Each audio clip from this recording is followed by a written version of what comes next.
Poltergeists and the Paranormal. If you're wondering why I'm on the floor, Panther's decided that he wants to sit in the chair today and snuggle up with this comfy binky. So, in my house, we adapt. The book Poltergeists and the Paranormal is an excerpt from a larger book, the Encyclopedia of the Unexplained and Mysteries of the Mind. The encyclopedia was originally published in 1993. The excerpt that I have is published in 2008. It covers some very interesting subjects, and I like the fact that it mentions where the cases are from, not as in a specific address. I personally don't think that's something that should ever be given out, but I appreciate that it lets you know the country or the town and the year that the events occurred, so that if it's something you're interested in, you can always do some additional follow-up and research. The first part of the book covers spontaneous human combustion. It isn't something I've looked much into. I've come across it in some of my reading over the decades that I've looked into various subjects, but it isn't one that I have a lot of information about. The next section is poltergeists, and there are a number of different cases that are discussed. If you've seen my previous video on definitions, and I'll have a little card up here, then you know I've already discussed this point. According to this particular book, poltergeists are now referred to by psychic researchers as repetitive, spontaneous psychokinesis.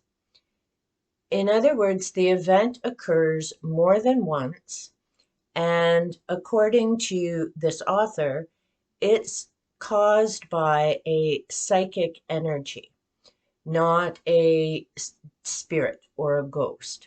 So there are some different things at play there, and it's an interesting concept when you consider, in other works that I've read, that thoughts are energy. So imagine if you're having a really challenging or difficult day and you just, woof, and that energy goes out and it may end up knocking something over or a door closes.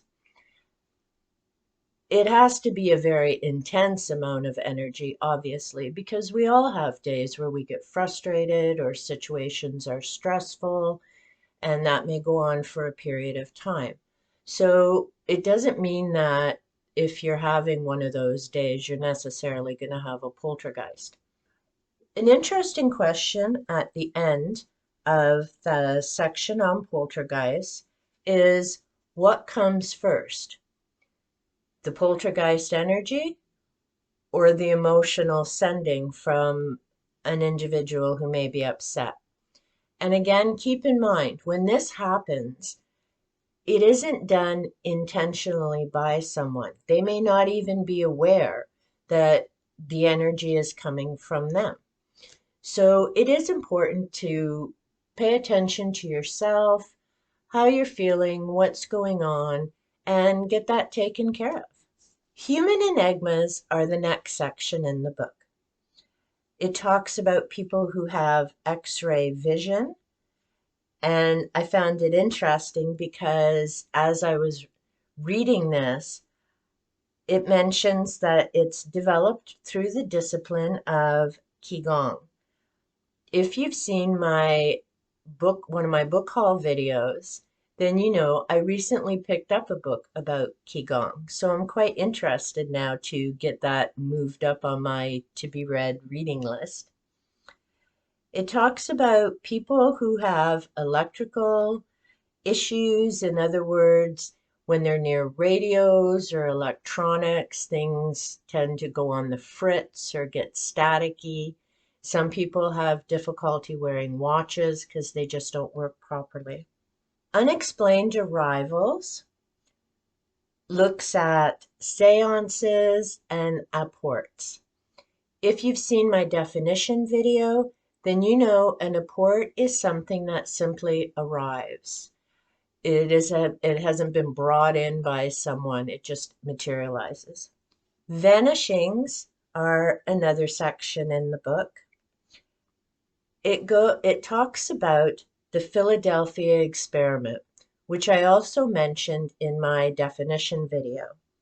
There's been a lot of talk about this event and whether the US Navy was doing experiments decades ago, and the Philadelphia experiment claims that a ship was actually teleported from one location to another.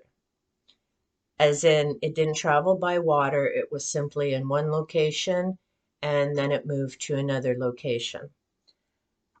I've seen and read about this in a number of different places, and according to this particular book, it hasn't been able to be verified according to any news articles at that time. It's also interesting because I just finished a book by George Newry, Worker in the Light, and it also talks a bit about the Philadelphia experiment.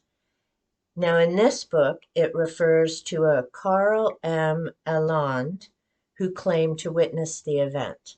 George Newry's book mentions a different witness. So it's one of those real hoax, not sure. A story that comes up is the Mary Celeste.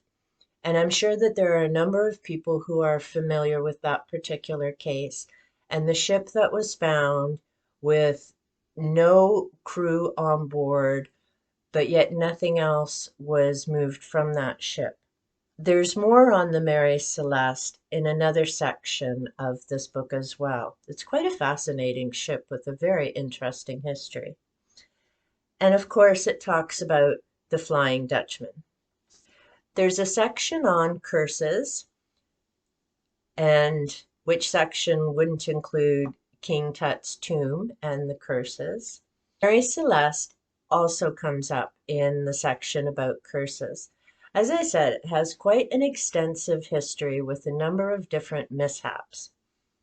There is a section about slips in time. If you watch any of the top 5 channels, there's always sometimes clips about, is this evidence of time travel? So it's been around for a little bit. One case that's mentioned is about a store that changes. A gentleman goes in and it appears one way, and he goes back a few days later and it's completely different, including the staff. An interesting quote on page 125. This is by a British healer and psychic, Matthew Manning. I just realized that's the name mentioned in the introduction in Dark Dimensions by Colin Wilson. Okay, interesting. Anyway, the quote is, if there is an interaction with figures from the past or future during a time slip, the other party involved will see the present day witness as some kind of ghost. It's an interesting point to consider because when investigators are out, of course, they're thinking, and rightly so, that they're making contact with someone in their time frame, although the spirit may be from a different time. And yet this quote is, what if when that spirit is seeing you, you're the ghost or spirit? Or if they don't see you, and maybe that's the other thing to consider. When you're trying to make contact with a spirit or ghost, can they see you? Or are you what they're trying to figure out in their own time frame? I know the brain just goes all over the place. There is a chapter called the Surratt Story.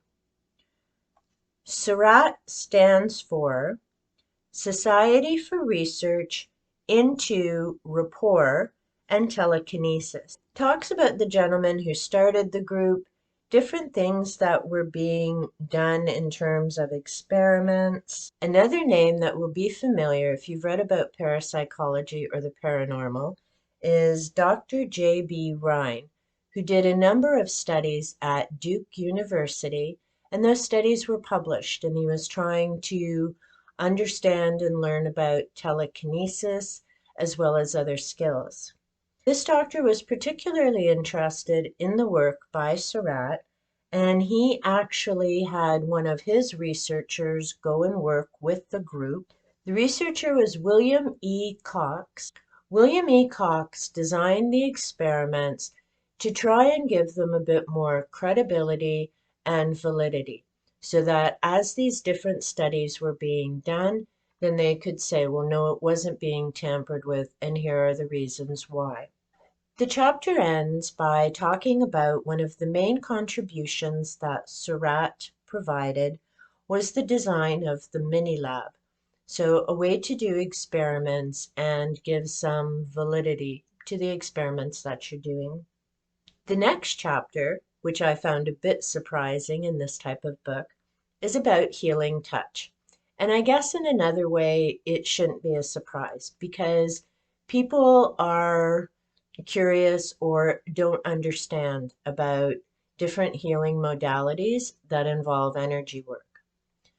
I myself am a Reiki master teacher, so I use energy, universal energy, to help promote and encourage healing in others. This particular chapter talks about therapeutic touch, which is the energy healing modality that I first began studying, oh, 25, 30 years ago. And it was a very interesting workshop and experience.